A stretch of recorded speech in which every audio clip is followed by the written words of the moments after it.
and welcome. In this episode, I'm going to share stories where people believe they encountered a Skinwalker.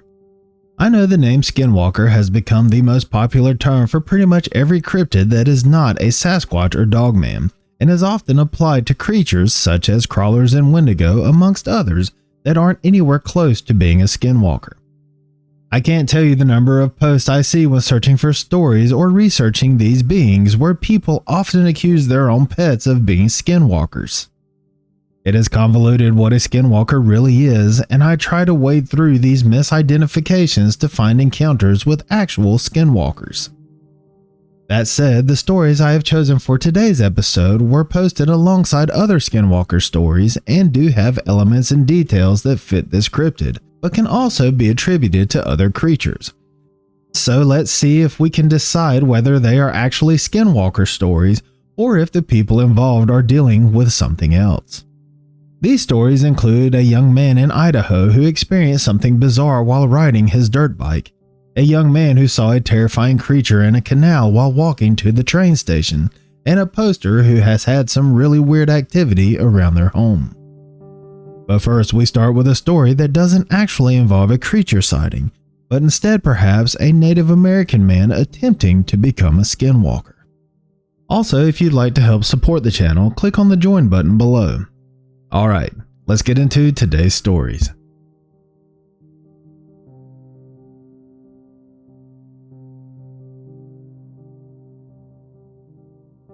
The first story of this episode comes from a poster who had a bizarre experience while in Phoenix, Arizona while working one day. This encounter is a bit different from what I normally do on this channel, but I thought I would include it anyway, as it is certainly interesting to say the very least. The original poster's or OP's encounter took place back in 2019 when he worked as a security guard. During work, he and a partner would do patrols for apartments in a few residential areas that were under contract. The area where his incident happened wasn't in the best part of town. He says the complex was well known for theft, violence, break-ins, drug deals, and the like. He liked his job because he felt like he was helping people who genuinely needed help, with most of them happy he was around. In doing so, he got to know many of them, with one of them being a Native American man. He mentions the man specifically because he is the one this story revolves around. The OP had a decent relationship with the man who always spoke to him when he arrived while stationed there. The man would normally be out on his balcony drinking beer and listening to music. The two of them would talk for a little while before the OP began his patrol.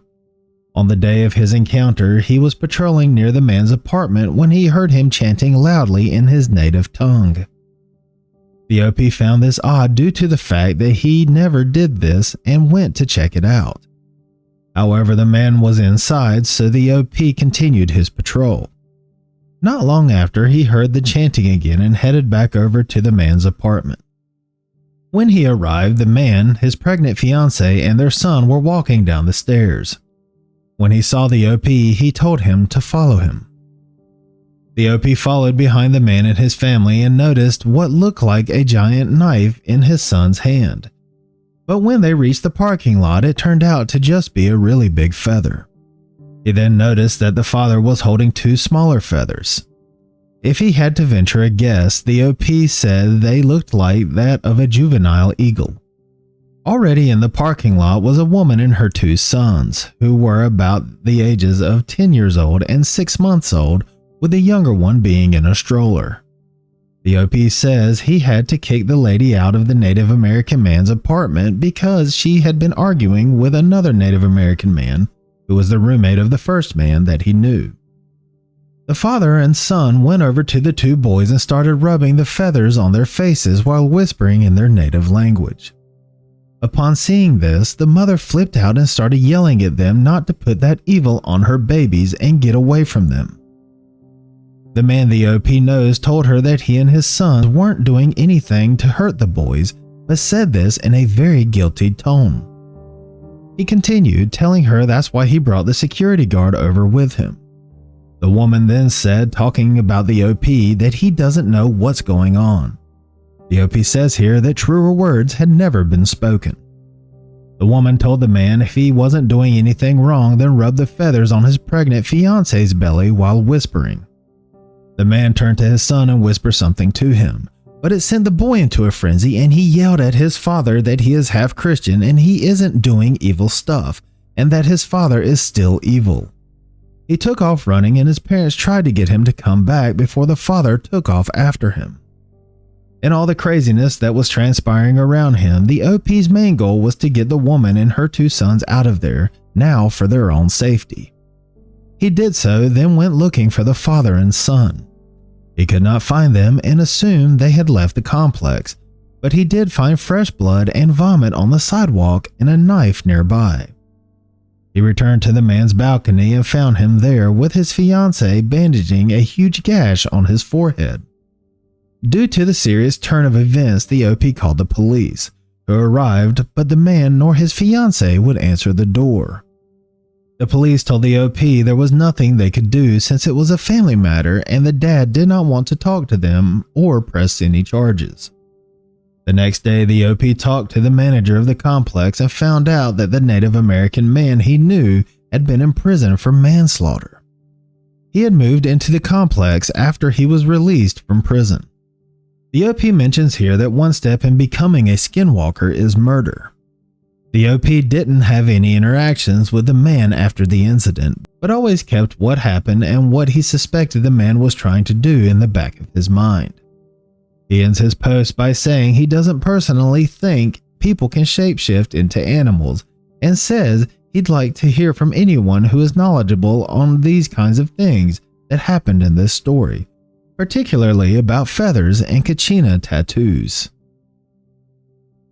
The OP later says in the comments that while in college he took a course on Native American religion and his professor was full-blooded Navajo. Being that this was the case, they covered Skinwalkers in the class, and that's where he gets his knowledge on them. As for the incident, it could have been just a domestic dispute, but there are certain details in this story that make me think it could have been something else. There is the chanting the OP heard outside the man's apartment, them using feathers to do what seemed to be rituals on the sons of the pregnant woman, and then her and the son calling the man evil for trying to do evil things. One commenter mentioned that they could have just been trying to bless the children, but the OP brings up an interesting point.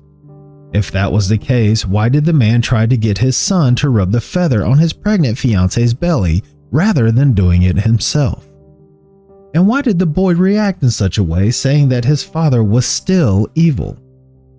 Given the region they live in, it certainly seems like the OP could be onto something when he thinks that the man might have been trying to become a Skinwalker. Given the details of the story, it's hard to say for sure, but it really makes me wonder. Legend and lore say that Skinwalkers are people who practice dark arts to become one. They are usually said to be shamans. In any case, they would all have to start somewhere in their becoming a Skinwalker. Perhaps this was all part of that man's journey. What do you think? Was this just a domestic dispute, or do you think this man was trying to become a Skinwalker?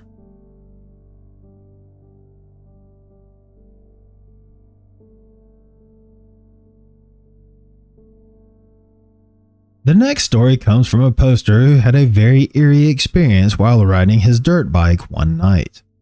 His story takes place in Canal, Idaho. Canal is located in Ada County in the southwestern part of the state. It covers a total area of just under 20 square miles or 51.5 square kilometers and has a population of 24,011 as of the 2020 census. The city is part of the Boise metropolitan area and is located just 18 miles or 29 kilometers southwest of the state capital. The original poster was out one night at a bonfire with some friends. He wasn't feeling like himself and wanted to be alone, so he unloaded his dirt bike and decided to take a ride to clear his head. He rode the trails until he found himself on a hill about 3 miles from the bonfire. He points out here that he was completely alone, with no one else around. He sat on the hill for about 45 minutes before he started hearing some alarming noises. He says it sounded like 2 or 3 people laughing nearby.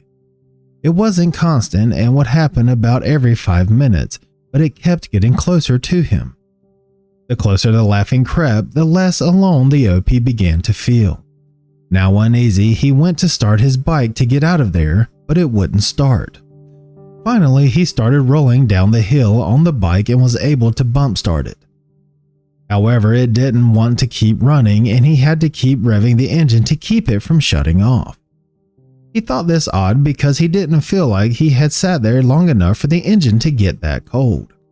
He continued revving the engine as he rode away from the hill and back to the fire, a strong sense of fear settling over him the entire way.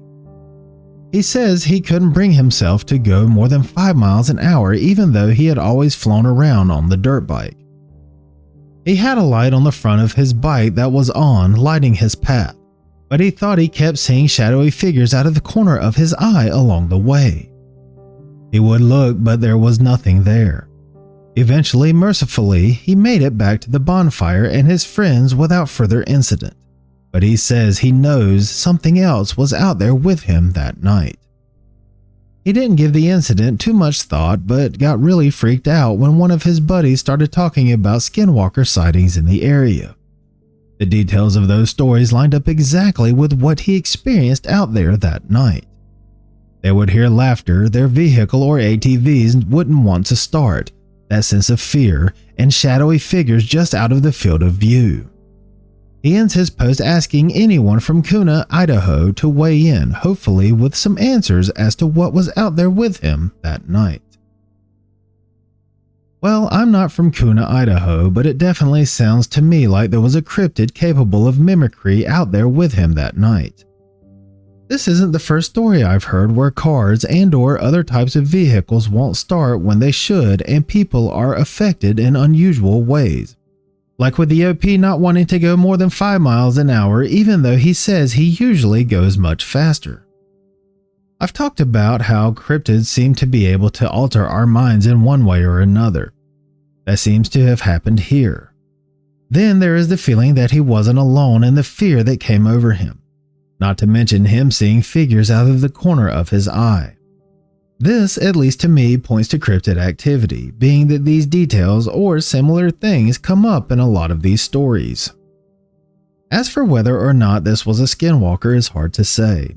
They are able to mimic voices and sounds, and the story does take place close to the southwestern United States, a hotbed for skinwalker activity. I'm not one of those people who boxes skinwalker activity just into this region, but I will say that most skinwalker sightings do happen there. And with Canal being in the southern part of the state, who's to say they couldn't venture there? However, without a physical description, it's impossible to say for sure, because other cryptids are capable of mimicry too. These include and are not limited to Wendigo, crawlers, goatman, and even Sasquatch. I do think something was out there with him that night though. What do you think this was? A skinwalker or something else?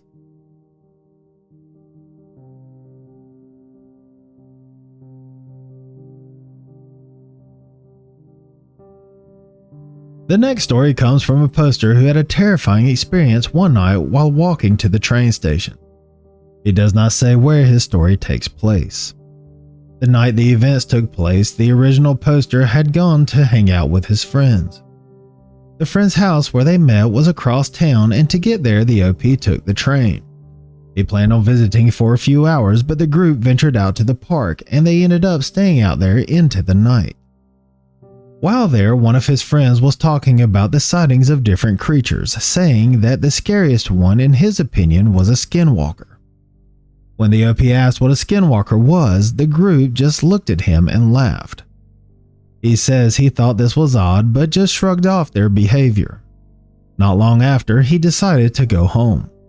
He began walking to the train station, but to do so he had to take a road he describes as long and eerie, with factories on one side and a canal on the other. The side with the canal also had a bike path the OP decided to walk on. It wasn't long after that he started hearing twigs snapping in the canal, but he dismissed it as just being an animal. However, the closer he paid attention to the sound, the more he found that it had a rhythm to it, like something walking. This spooked him, so he decided to walk a little faster, but when he picked up the pace, he began hearing cries for help. The voice would yell for help, also saying, "Please, it hurts." His curiosity got the better of him, and he decided to look for what was yelling for help. When he looked over the edge of the canal, he saw a huge, lanky figure shrouded in darkness with long arms. He took off running and was able to make it safely to the train station, where he caught the train home. He ends his post warning that these things are true as he witnessed the horrific sight for himself one night. If I found myself in a situation like the one the OP experienced, I probably would have reacted the same way. Actually, I'm not so sure I would have even been able to look in the canal to see what was there. However, I do have some knowledge on cryptid encounters I have accrued in doing research and telling stories on this channel. Hopefully, I would have been able to recognize pretty quickly what was going on. Native Americans, especially the Navajo, most of the time outright refuse to talk about skinwalkers for fear of attracting one. The same is said about Wendigo. Some go so far as to not even say the words skinwalker or Wendigo for fear that they might be targeted by one of these creatures. The fact that the OP and his friends were talking about skinwalkers before he had his encounter could possibly have attracted one. The mimicry and cries for help are tactics usually employed by skinwalkers, but the same is true about Wendigo. I will say that the physical description of the creature does make me think more Wendigo than skinwalker, but he just got a brief glimpse of what it was before he started running. I can't say that I blame him for this, as I don't know many people who would stick around to try to get a better look after seeing something like that. As far as what I think this could have been, a good case could be made for a skinwalker and a Wendigo. The physical description also matches with a crawler, and they are said to be able to mimic as well. I included this story with other skinwalker stories because the OP thought that's what it was and where he posted it. What do you think he saw that night?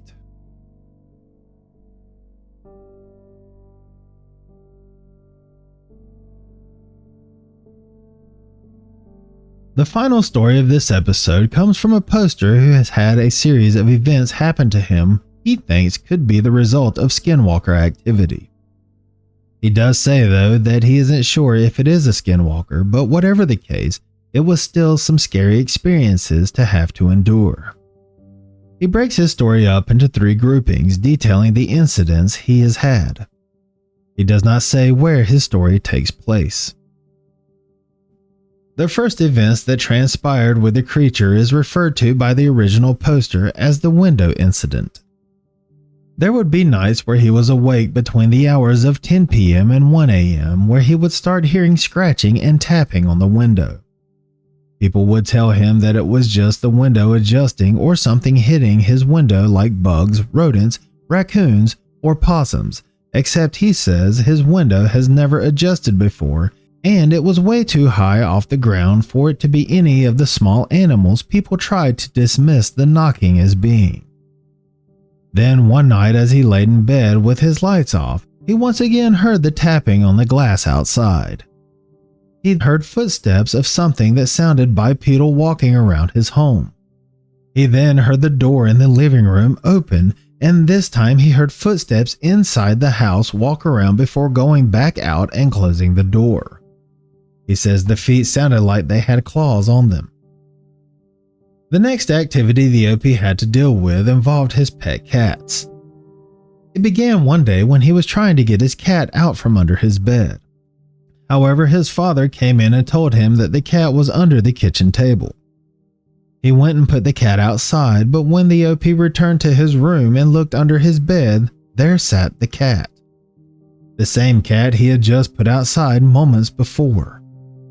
Another time he had come home from school, and when he was going to his room, he knocked a cat off his bed that had been under the covers. The only problem with this was one of his cats was in the kitchen while the other was asleep on his bed where he could see him.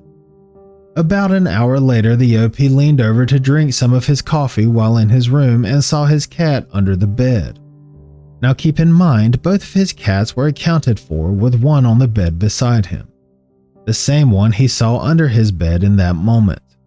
Except the cat he was looking at under his bed, which he says would have thought was the same cat on his bed, being that they were identical, other than the fact that the cat under the bed had its neck twisted so far that it looked like it was broken. When he adjusted to try to get a better look at it, it was gone, disappearing seemingly without a trace. Not long after this, he was on the porch with his father, who told him he saw a cat that looked like the one lying on the bed from the previous incident. He says there were no other cats in the area as they lived out in the country. Plus, unfortunately, his cat had been hit by a car the week before this and had died. The last thing he talks about happening is having rocks being thrown onto the porch's roof while he was outside alone. It would happen randomly when he was out there, along with him seeing his garage moving like something was slamming into it. He says the wind cannot be blamed because it was not windy out when this happened. He ends his post by attesting to the post being true, and that the rocks being thrown onto the porch's roof still happens to him sometimes when he is outside alone. If I'm being honest, the activity he describes in what he refers to as the window incident sounds a lot like a dogman to me. They love to tap on windows and look inside homes. It's almost like they have a fascination with humans and what our dwellings look like. There are a number of stories I've covered on this channel and heard elsewhere involving these beings looking through and tapping on windows. They probably do so more than any other cryptid. Also, their claws could be the reason behind the scratching. That said though, I will say that there are a number of Skinwalker stories where they do the same thing. They will hang around outside of homes, tapping on windows and looking through them. But when he said the footsteps he heard inside his home sounded like the feet had claws on them, makes me think this could have been a dogman. Also, I have to say this, and I'm not trying to be mean here, but why is your door unlocked that late at night? If it was locked and whatever this thing is still got in, I would definitely change the locks and/or add more locks to the door. The activity involving his cats is just bizarre. I would probably be thinking Skinwalker too if all of that happened to me. The one part of that story that sticks out the most to me that I am having trouble finding a logical explanation for is him describing the duplicate of his cat having its neck twisted so far that it looked like it was broken. Then to have it disappear in an instant without a trace? The other stuff could all be chalked up as something else, but I'm having a tougher time trying to debunk that part of the story. As for the throwing of rocks onto the porch's roof, that reminds me of Sasquatch behavior. They are known to throw things more than any other cryptid. It's definitely weird that it only happens when he is out there alone. That with the duplicate cat being only in his room, and with whatever was outside his window tapping and scratching, it would seem that the OP has attracted the attention of something. As for whether this is a Skinwalker or not, the activity with the cat makes me want to say it is, but the other activity could point to whatever is around his home being something else, or more than one cryptid. This isn't uncommon as there are a lot of stories detailing more than one cryptid around a certain area or property. What do you think is the cause for all of the activity around the OP's property?